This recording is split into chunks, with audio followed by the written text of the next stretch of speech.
Hello, and welcome aboard the Chatbus, the podcast miniseries where we talk with fellow travellers through the forest of films from one of the world's greatest animation studios, Studio Ghibli.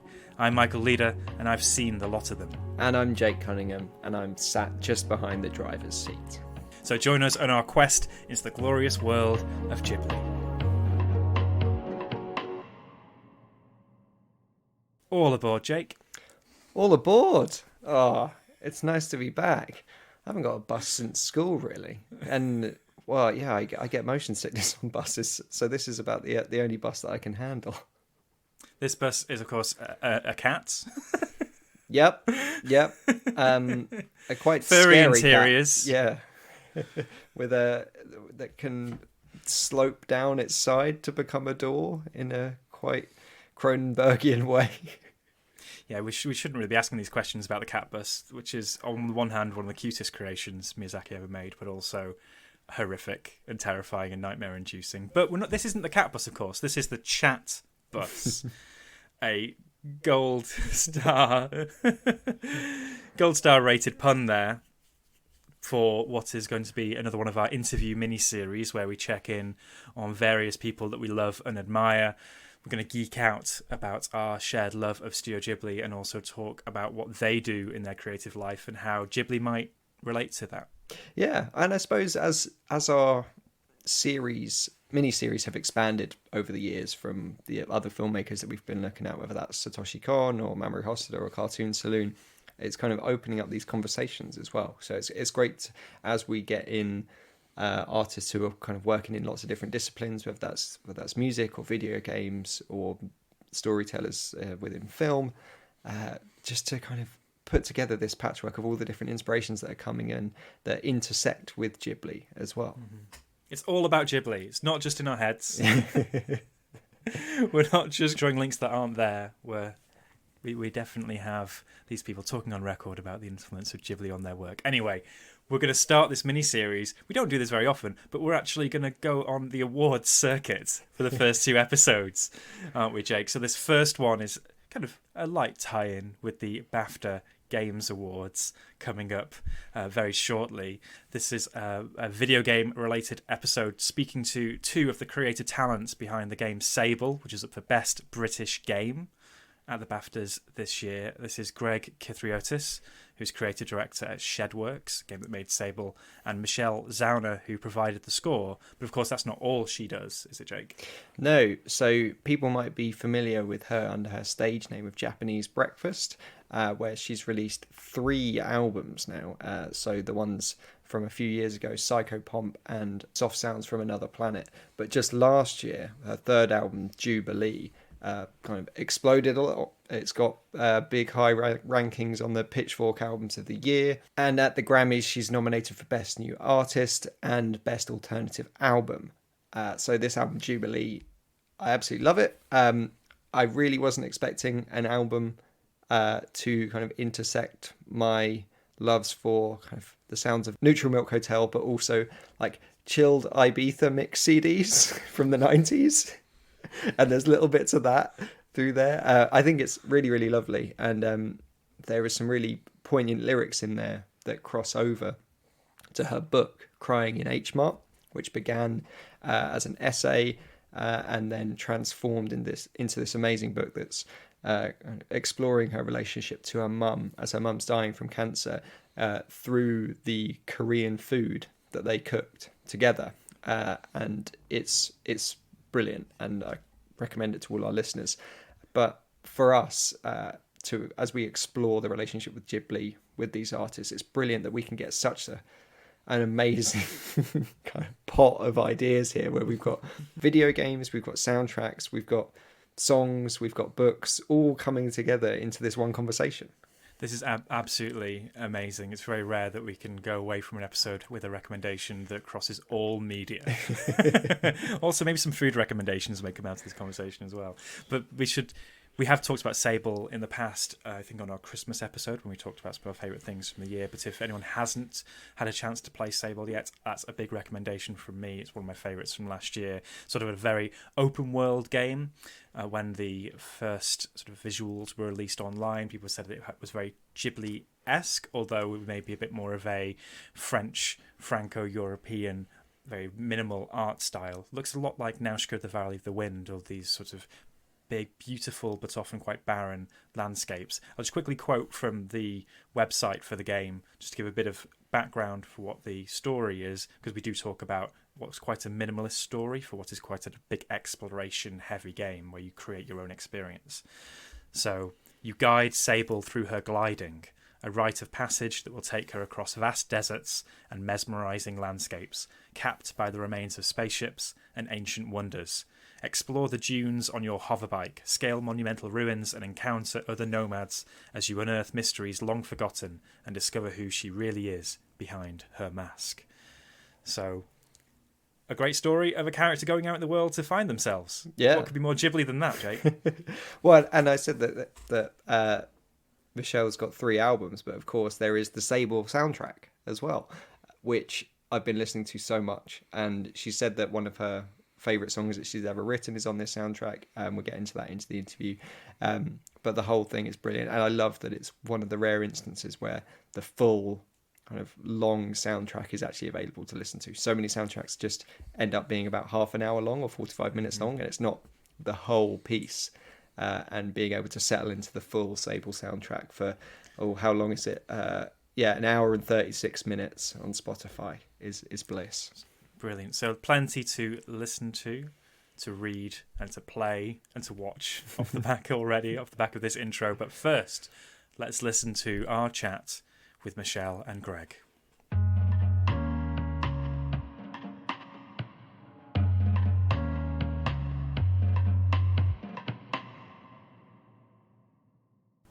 Greg, Michelle, it's such a pleasure to be speaking with you both. First of all, congratulations on incredibly creative years.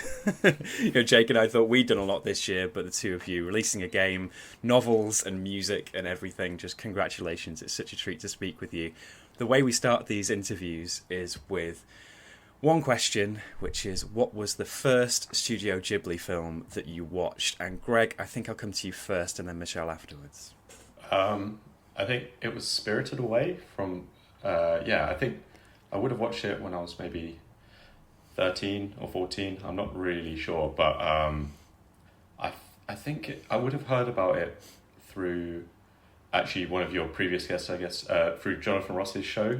He did Japanorama on, I don't remember when it was shown, but I used to watch it when I was growing up, and I'm pretty sure I would have got that information from there. So I think it was Spirited Away, and then maybe Mononoke shortly after. But definitely sticks with you, I think, I found. Yeah, it's funny you mentioned Jonathan Ross. It's like, for kind of British people of a certain age, he was the gateway into Ghibli. It can't be overstated, the influence he had in that regard, I suppose. Yeah, definitely. I remember watching those shows. They were on quite late at night on like BBC Three, I think, when it was still a TV channel. And you didn't have iPlayer or anything, so you just would have to stay up and watch it and see whatever you got. But God, I sound ancient, but it wasn't that long ago. But I remember those really vividly, and remember kind of really enjoying those and the stuff you'd find out from them. I just remember learning about Jubilee, and then asking my parents can we see that one, That's such a British point of reference. Michelle, what was your introduction? I'm sure it's quite different. You didn't know Jonathan Ross over in the States. The first Ghibli movie I saw was My Neighbor Totoro, and I think I was pretty young, like maybe 7 or 8, and there was a VHS rental place called Flicks and Picks, and I just remember I would rent that movie over and over and over again, and I was just obsessed with it. I was already like kind of an anime fan, just having been born in Korea and going there every other summer, like I watched a lot of anime with my cousin. I was a huge Sailor Moon fan. And so I think that just like the art style being kind of like an elevated version of that, and the story being so rich, that was my entry point, and then I just was in from there, just obsessed with Studio Ghibli after renting that movie over and over again, and then finally buying it on VHS too. At what point did you go deeper from Totoro then? Because I know that film was on VHS in circulation in the States in the 90s, so a few of our American guests have talked about that. But at what point could you go deeper, and how did you go deeper?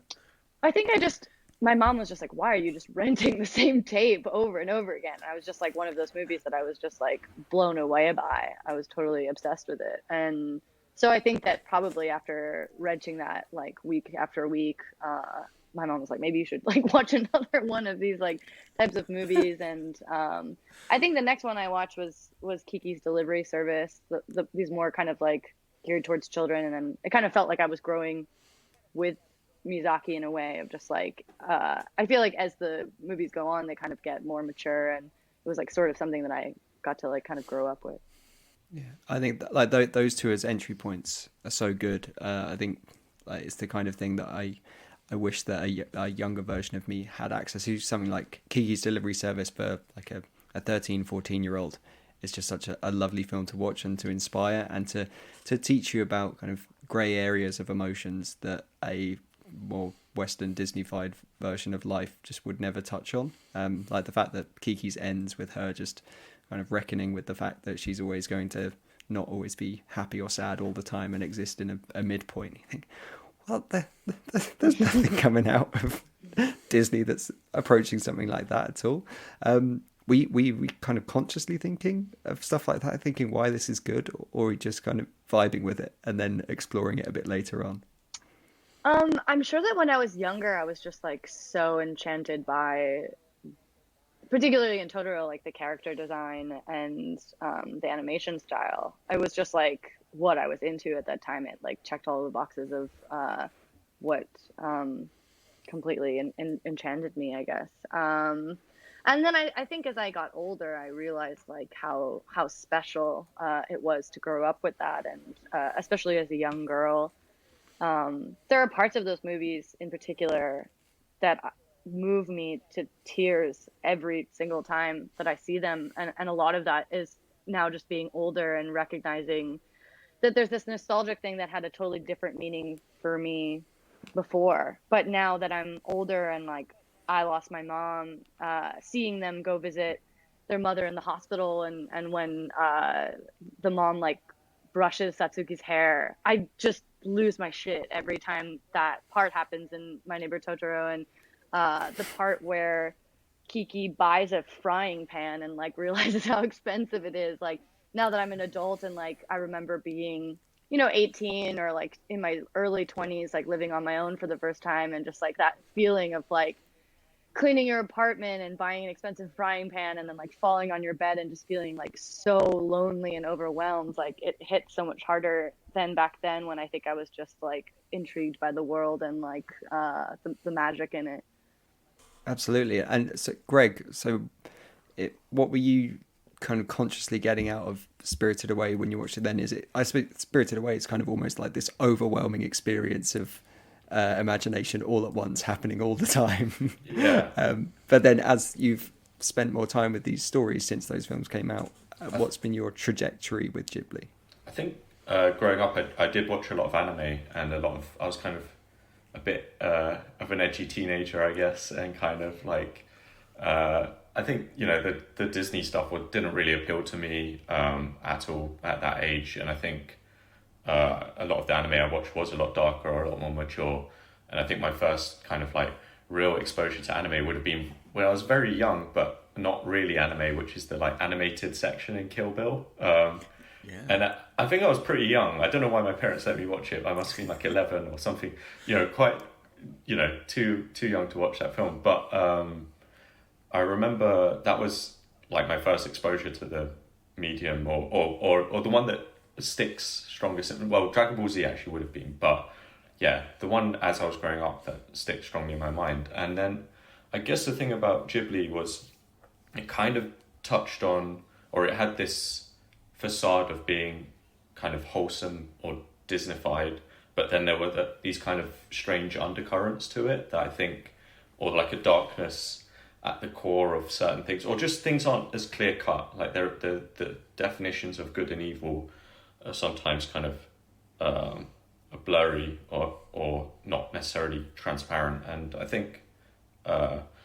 that's always really appealed to me. I mean, Spirited Away, it kind of, it's quite horrifying in a lot of ways, and I think that sort of the uneasiness, not the kind of really in your face horror side of it, but the more uneasy, unsettling kind of familiarity of elements of it has always kind of appealed to me, and that sort of side of it has always appealed to me. And I think growing up, specifically what films, well, I don't think I saw that many growing up as I did after I'd kind of become an adult. I think I saw Spirited Away, Mononoke, Nausicaa, and then in the cinema maybe I saw Earthsea at the Phoenix Cinema in East Finchley. That's my local, and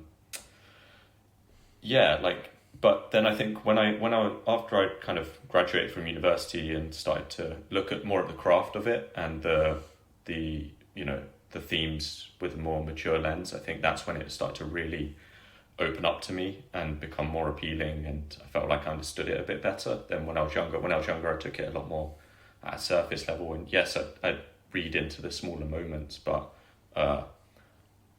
overall I found it like, I don't know, I just kind of like watched it for the visuals and wasn't really thinking too hard about the overall themes or story too much, but yeah, as I've grown up, and actually that was one of the things that I think your podcast really did, was just like reintroduce those films to me, because I'm not someone who, I don't really tend to rewatch films. I just really struggle with it. So going back to visit Spirited Away through your podcast was something that I was like, okay, this is really cool, and and made me actually re-engage completely with Ghibli stuff, and then it being more available on Netflix now just made me feel re-engaged with it in the last 5 or 6 years, I'd say. And I mean, just before we started Sable, I was in Japan on a family trip, and I ended up just on my own basically,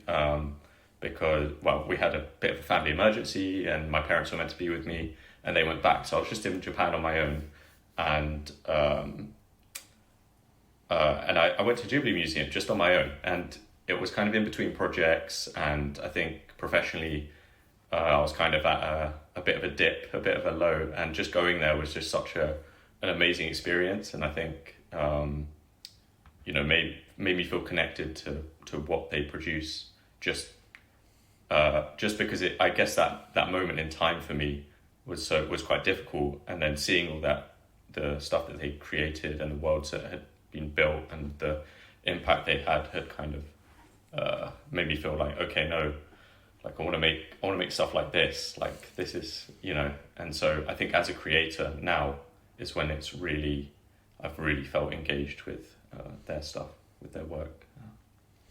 I mean, that's the power of these films that we come back to time and again, and that's what's so great about talking with people about the impact of these films, is that they can have such a broad, inspiring influence. Just watching these films can spark something within us. Michelle, you mentioned seeing these films on VHS growing up, and Greg went on the full pilgrimage to Japan. Did you stick with these films as you grew up and revisited them? Were you sticking with anime as you grow up?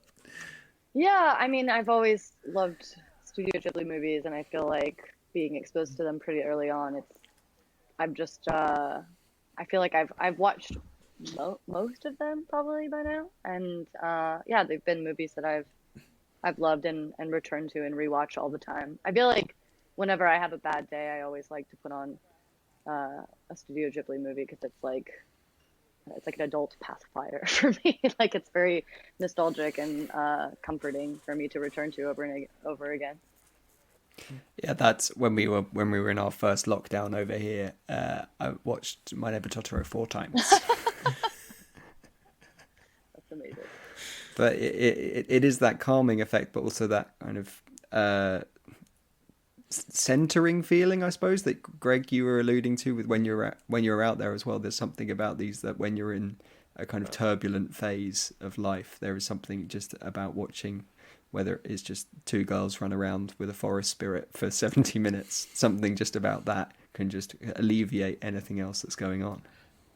There's a lot of joy in like uncomplicated things in those films, I feel like, but it doesn't mean they're uncomplicated emotionally or as experiences or as narratives, but you know, when they take a moment to just show something that is kind of, you know, almost meaningless to the plot of the film, it makes you slow down as well, I think. And I think that's, yeah, centering, I guess, as you say. And yeah, I mean, they're very calm experiences, and they tend to be for the most part. I mean, even the darker ones have their moments, don't they? Even stuff like Grave of the Fireflies has moments where it kind of sits with its quietness and has that moment of reflection to it. That I think is quite special, and especially I think you don't get in Western cinema. I mean, I don't think you even really get it in a lot of Japanese animation. They tend to be more frenetic, but yeah, that feels like a point to mention Sable, because that's something, that sense of reflection and quietness and calm is one of the strongest vibes to draw from playing the game. But from early on, as soon as social media got hold of screenshots and early gameplay footage, there was this sense of Ghibli vibes being drawn from it. And Greg, I'd love to know, as you're making this game, what are you drawing from consciously from Ghibli, if anything, when you're making Sable? I mean, Nausicaa's the really obvious one. I mean, the hover bike and Nausicaa's kind of her craft is kind of, there's some visual overlay there. I wouldn't say that was actually really consciously done, but then you kind of realize after you do the drawing, you're like, oh, there's some similarity. Well, there's quite a lot of similarity here, but you know, kind of roll with it. But then I think also we looked a lot at Sable as a character and compared her to like Nausicaa, Mononoke. We kind of, and even like, because I think some of the stuff that she was going through as a character related, and we thought about that stuff a lot and kind of looked at what they did with those stories and how they told them. But I think as well, just the atmosphere, the general atmosphere. I mean, one of the obvious kind of influences for us was also Mobius, and I know that Miyazaki and Mobius were good friends, and they kind of shared kind of admiration for each other. And I think Miyazaki talks about how he wished he'd discovered Mobius's work earlier because he would have been more influenced by it and had this kind of established style before he was introduced to it. But I think, you know, with Arzak and with Nausicaa, there was a kind of overlap, and I think those references become circular. Like, we were kind of, one of the early inspirations for us was also Star Wars, and I know that Mobius worked on the Dune film with George Lucas, the Jodorowsky's Dune. So I know that, you know, it kind of all tied together in this kind of packet of like people influencing one another in that period of time in film and comic and animation.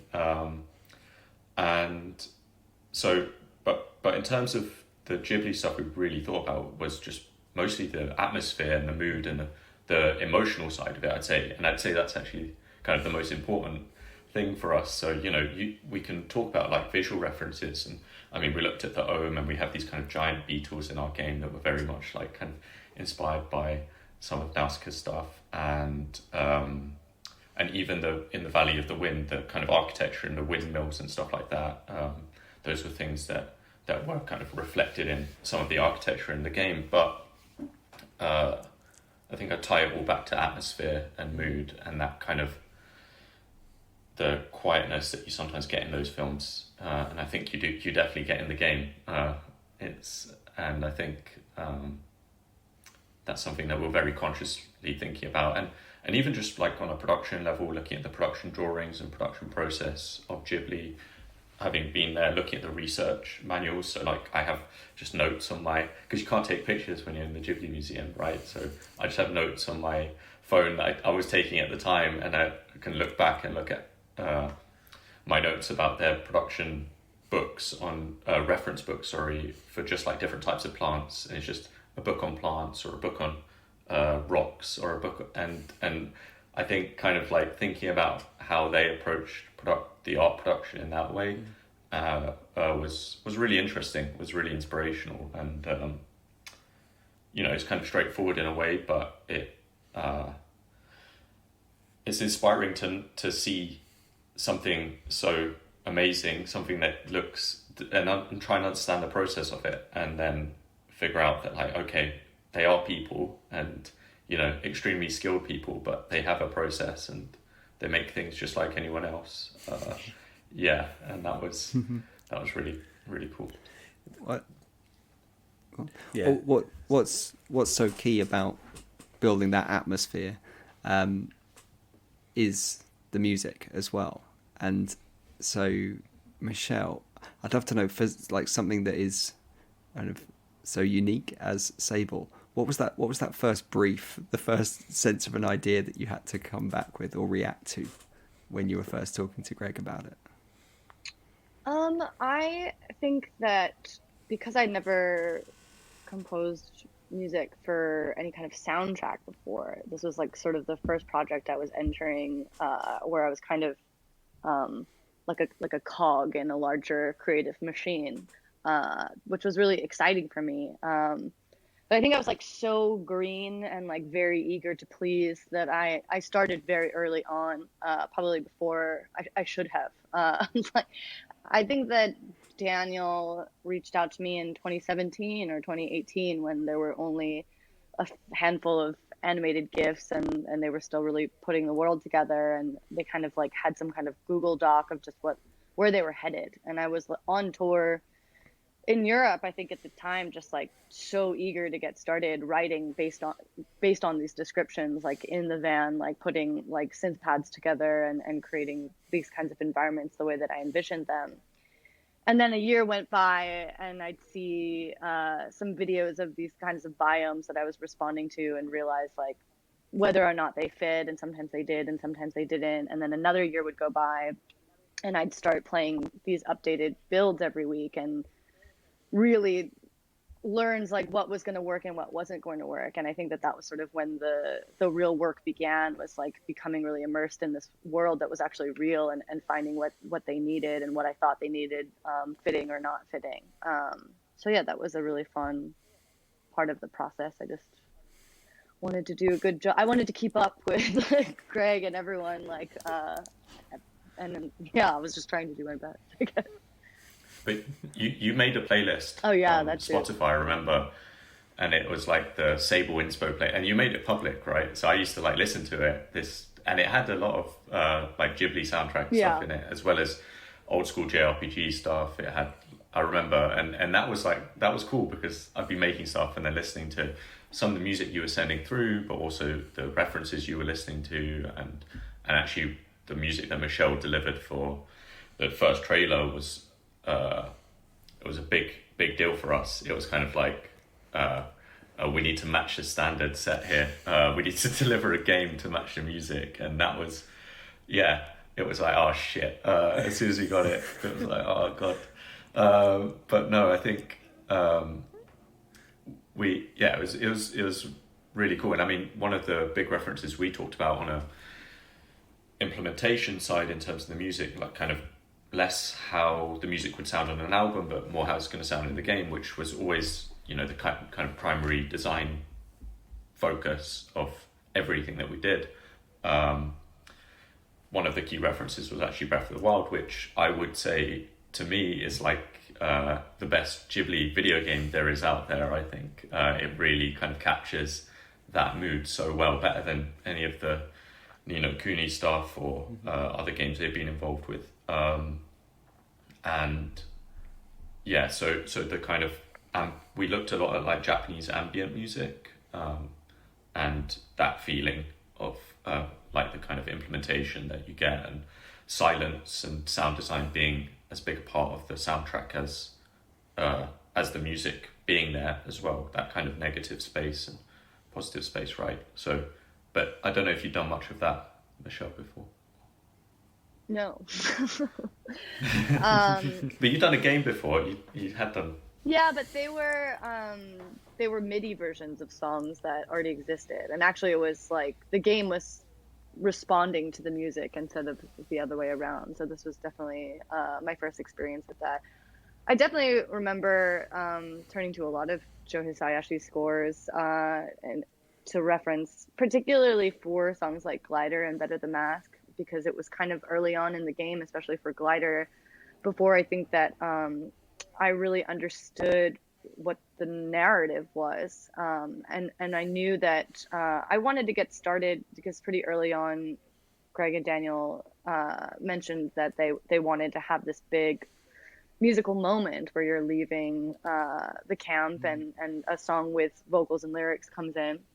And, it was difficult because I had no idea what the words should say or what they should be. Typically with Japanese breakfast songs, they're very personal songs, and they have very specific detail or little kind of inside jokes from my life. And knowing kind of still very little about the narrative, I had to kind of I remember specifically, I think, looking at, Ghibli themes that have lyrics and like how broad they are and how much they have to do with the narrative, and tried to figure out how to integrate that. And that was a really big part of Sable that was new and exciting for me, was getting to come up with something that felt very broad and very universal, and had these kinds of like coming of age type of themes. And that was pretty much all I really had to go off of initially. And then I knew that you were going to have I don't even know if it was called like a gliding ceremony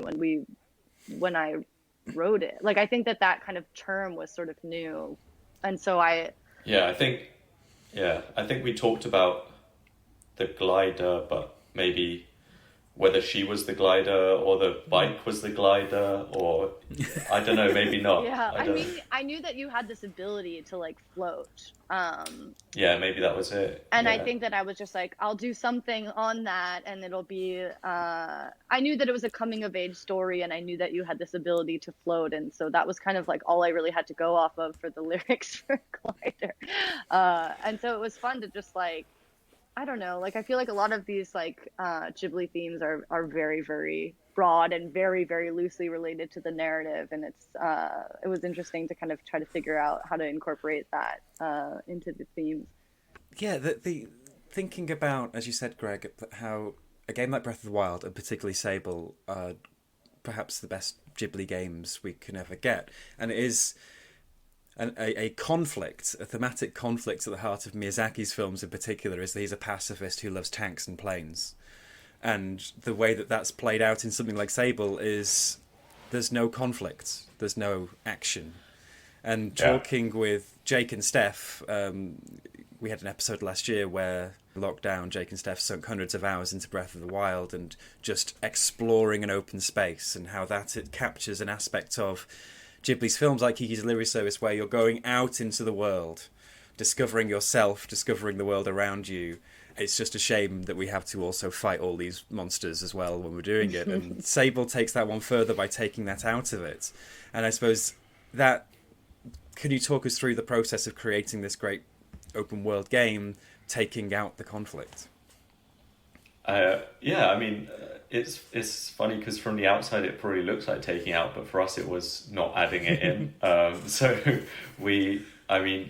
just on a production level, doing combat is very complicated, but it's kind of a bold step as well, because what do you do? And it was a constant question we'd get, like, where's the peril? Where's the kind of danger? And we would just say, yeah, well, it's narrative. It's narrative. It's in the narrative. But we didn't have a specific narrative at the time. So, maybe I don't think we sounded very convincing to people. But no, I think the biggest thing for us is just being in the world, right? Like taking people to a place and spending time in that world and having moments of kind of banality, of nothingness, of peacefulness, of everyday life. And I mean, I think that's where all the best world building gets done, is when you show people in extraordinary places doing ordinary things, and you kind of get that idea of like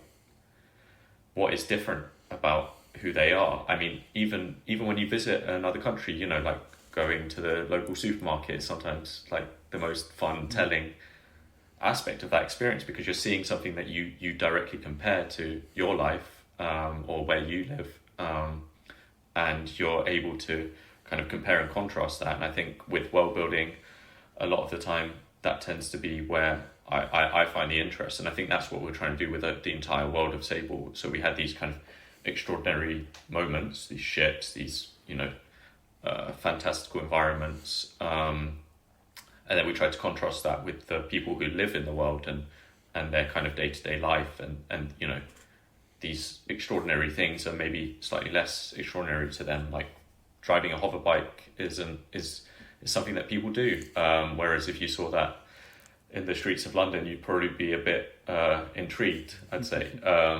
So yeah, and I think that's a lot of what they do in Ghibli films. I think actually that is a big feature of them. You look at something like Kiki's Delivery Service, the kind of embracing the banality of, it's just someone delivering stuff, but she happens to be a witch, and she happens to fly a broom, and kind of exploring that in a more mundane circumstance, I think is something that we look to do. And the same with Spirited Away. Even they go to another world, but that world, it's a bathhouse, and it's again a pretty ordinary thing in reality, but in an extraordinary world. And I think those are the aspects that we really try to explore. And I think combat wasn't something we felt was super familiar to our day-to-day lives. I don't get into random encounters with people on the streets of London that often, occasionally, but not all the time. And so that was something we decided to explore there. And I mean, the lack of combat, we basically, because it's such a small studio, we have to really embrace our limitations. So every aspect of world building or game design we do in looking at, okay, what can we feasibly do, and how do we kind of design this? And like the masks, for example, are a big part of the culture of the game, but that was largely in part because I didn't want to, or wasn't capable of, animating faces in a way that I felt would reach the standard. So it's just like, okay, well, let's give people masks and tie that into the world building. So well, and it's good that you did, because the masks lead to Michelle writing what I think is her favourite song of all her songs, right? Yeah. I feel like that song doesn't get enough credit. So it's one of my favorite songs. I mean, I think that there's almost like a Mr. Rogers type of quality to the lyrics of that song. And it's the first time that I've like tackled a string arrangement on my own. It's the first time I think I've written a pretty beautiful piano composition, and it's simultaneously like lush but simple, and I just love the lyrics of that song. I mean, I and again, it was part of just like, how do I make this very broad song about coming of age fit this narrative? And I just, I think it's very funny that the song starts with something happens every day, whether or not you pause or whether or not you wait. And, in my mind, Sable is a game about like, making decisions. And this, I don't know how Greg feels about this, and I'm always hesitant to talk about it because, it's not my narrative, but I feel like that this game has always felt the most similar to Kiki's Delivery Service to me, because in a way, Sable is this character that's leaving her home and meeting all these people and figuring out like what her craft is. You know, she's meeting all of these different clans and discovering what their craft is, and all of their quests are sort of associated with their crafts, and she's deciding which clan she wants to join, which mask she wants to wear, which just sort of has always reminded me of Kiki's Delivery Service, because it's a young girl leaving home at a young age, maybe before she's really ready and figuring out what her skill is. And so I've always, that movie for me was a big reference point when I was thinking about the lyrics that I was writing for Game. And anyone who says that where are the stakes? I mean, what bigger challenge is there in our lives than deciding where we'll land, what craft or job we'll choose, what our calling is? And I suppose, Greg, that's sort of what you're talking about with the sort of mixture of complexity and simplicity of a Miyazaki film, where I imagine the Ni no Kuni approach to a Ghibli video game is to have lots of JRPG style storytelling and structures on top of it, where maybe it's truer to it to just have that simplicity of theme and journey and discovery. I think so. Yeah. Well, I think there's a real through line between Sable, Ghibli, and then Michelle, your book as well, about this focus on details and processes as a way of kind of grounding people within a reality. And that, like, even if it could be a totally alien world, but the thing that's going to kind of make you really believe in it is your interactions with your everyday people, and like the troubles that they're having with their hover bike or whatever it might be. And the same goes with Crying in H Mart. The thing that I love about the book, Michelle, is the processes that you guide people through.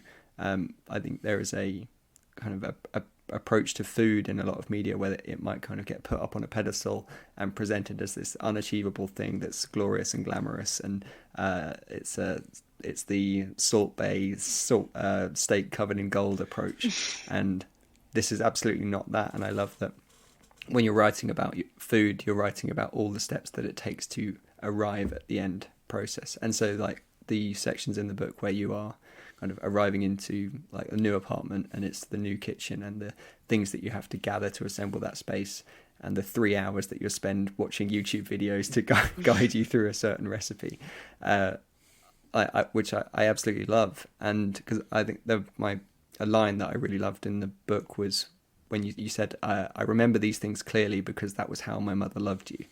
And this idea of food as an act of love. And that's something that we see in Ghibli as well. Like, they're not just about the end product, it's about the processes that get you there and how you end up with this beautiful ramen bowl in Ponyo. It's the magic, is everything that comes before it. It's not just the thing that comes at the end. Yeah, I actually had a line in the book that got taken out because I think it just was too, I don't know, referential or something. But there was a long passage about comparing the first meal I ate after my mother's funeral to when Chihiro eats the rice ball in Spirited Away and has these huge fat tears coming out, because that was certainly what I was thinking of. And yeah, I mean, for me, like, it felt like I couldn't release this emotion in a way because maybe I was like so depleted. I had lost all this weight, and my energy was so limited that I needed to have this huge meal in order to like have the energy to like let loose and cry.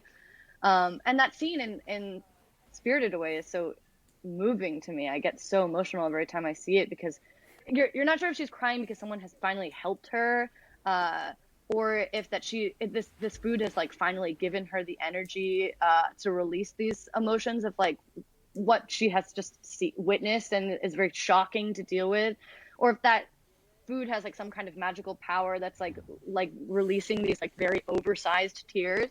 But yeah, there used to be a big section in my book talking about that moment, and I ended up taking it out because I just thought, maybe there will be like middle-aged women that won't know this reference or something.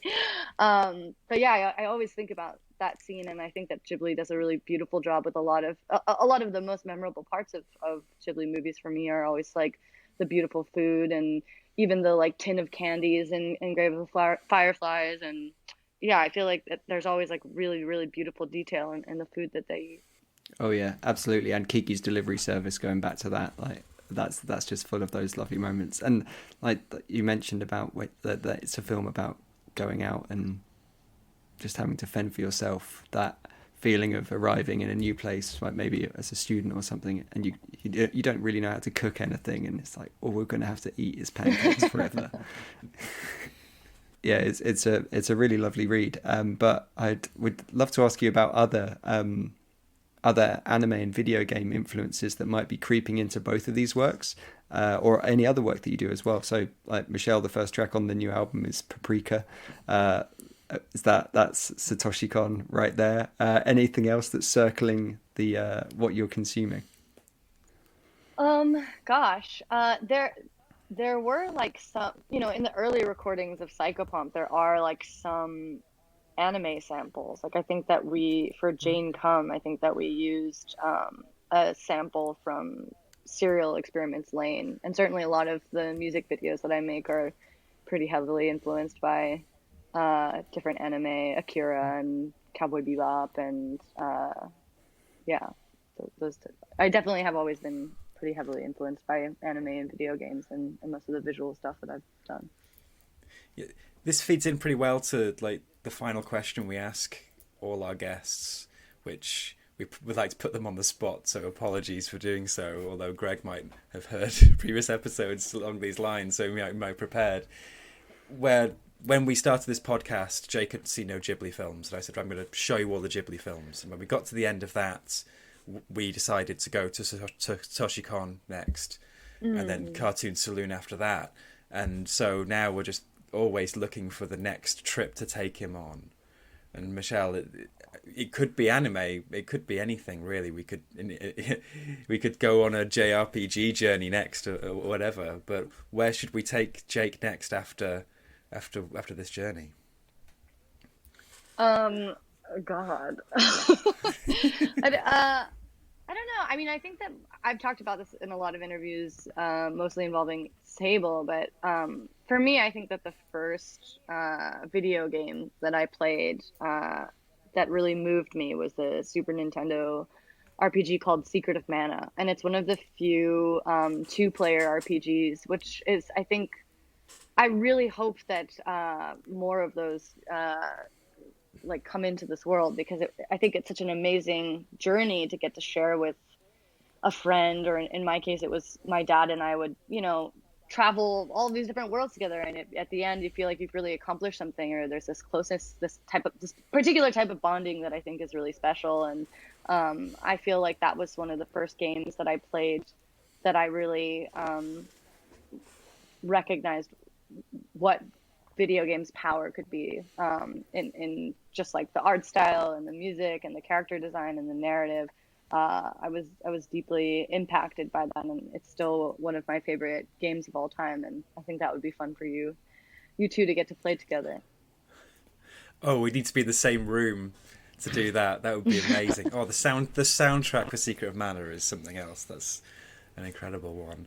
And Greg, it would be obvious for you to recommend a game to us maybe, but if it's a game or a filmmaker or a series that we should go down, what would you recommend we do next? A game maker, I mean, there are obviously extremely legendary ones, like but actually I think I'm trying to think of one that's not too obscure, and like immediately I'm going to like Dark Souls, like the Miyazaki games, like those, but they're quite tricky, but they have incredible worlds, and actually really inspired by Berserk, the Miura manga series. So I was thinking of that, but it's quite they're not accessible video games, I'll put it that way. So I mean, in terms of the more kind of, I mean, I always just love the setup of Final Fantasy games, but specifically I think the earlier ones up to about 9 or 10, but I think I just think the setups are always amazing in those games. Just the openings of them, even. I mean, I just think they're worth looking at just for the openings. I think they're fantastic. But Final Fantasy games, there's a lot of them, so I would try and like keep yourself some limit there. But I think Yeah, I mean, it's hard with video games to talk about authorship because they get made by such a big group of people. And I guess I guess the biggest auteurs are probably like Kojima or Miyamoto. And you could maybe look, Miyamoto's games are obviously, I think there's some analog in terms of the time period that he got started making games, but also his inspirations and what Miyazaki has kind of done as well. The narratives are maybe slightly different, but if you look at, his inspiration for The Legend of Zelda was a lot to do with his own adventures as a child in the forests of Japan. And obviously, age-wise and culturally and historically, they come from such similar backgrounds. I think there's a kind of interesting parallels and worth investigating there. And I think there have been, retrospectives on the process of those creations. So I'd be really interested to hear someone. Look, I don't know, but I'd love to hear someone do a really in-depth look at those games. So if you're going to do that, I'd Miyamoto. I found a Rolling Stone profile of Miyamoto from the early 90s where it says that two of his closest friends are Miyazaki and Paul McCartney. And considering that the amount of time recently that Jake and I have been talking about Ghibli and Beatles, that feels like the perfect crossover. What do those three guys talk about? What does that dinner table look like? Yeah, I can't imagine at all. That sounds like it's going to be like an off Broadway play in 3 years' time. Like an imagined meeting between these three people. That sounds great. Yeah. Brilliant. Thanks so much, guys. It's been an absolute pleasure talking Ghibli with you both. Thank you so much for having us. Yeah. Thanks for having us.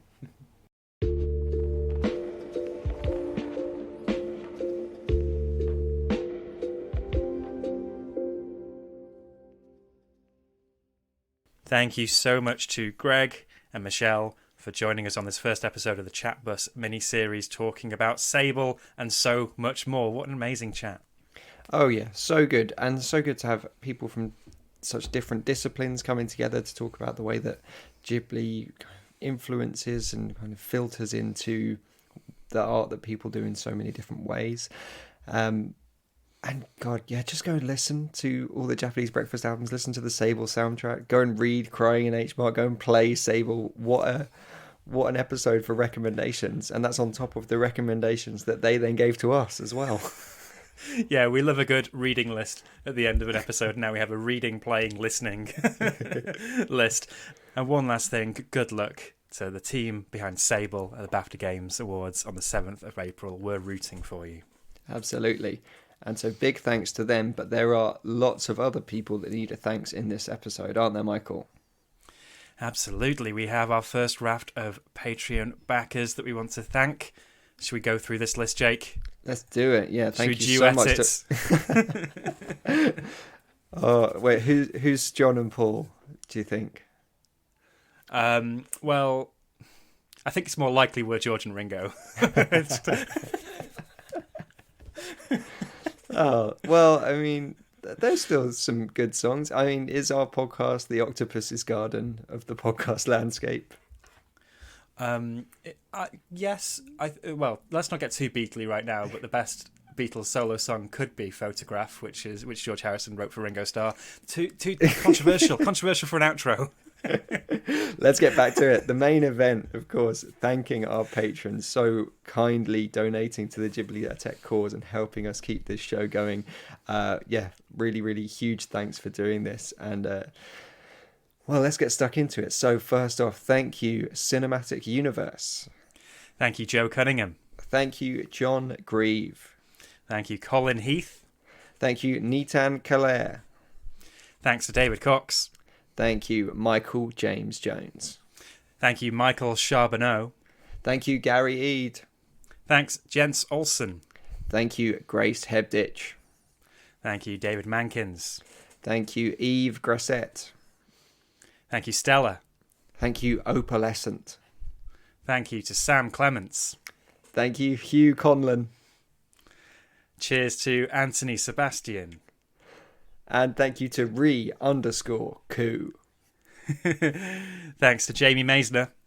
Thank you to Just Daniel. Thank you to Jonathan Hugh Keys.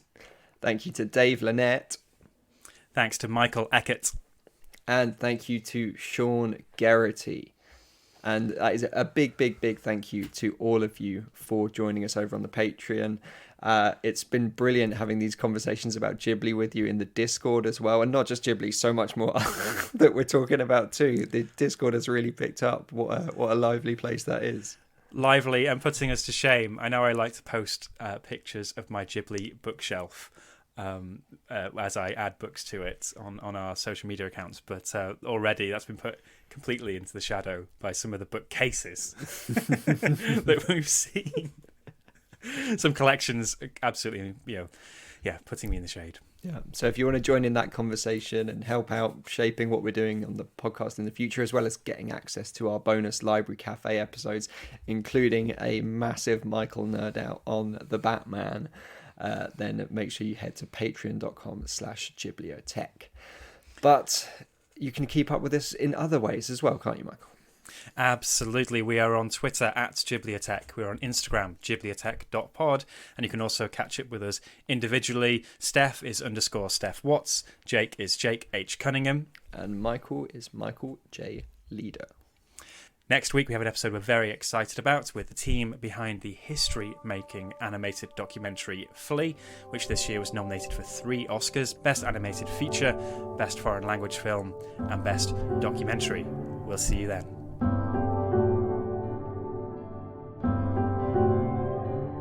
Ghibliotech is produced by Michael Leader, Jake Cunningham, Harold McShill, and Steph Watts. Our music is by Anthony Ing.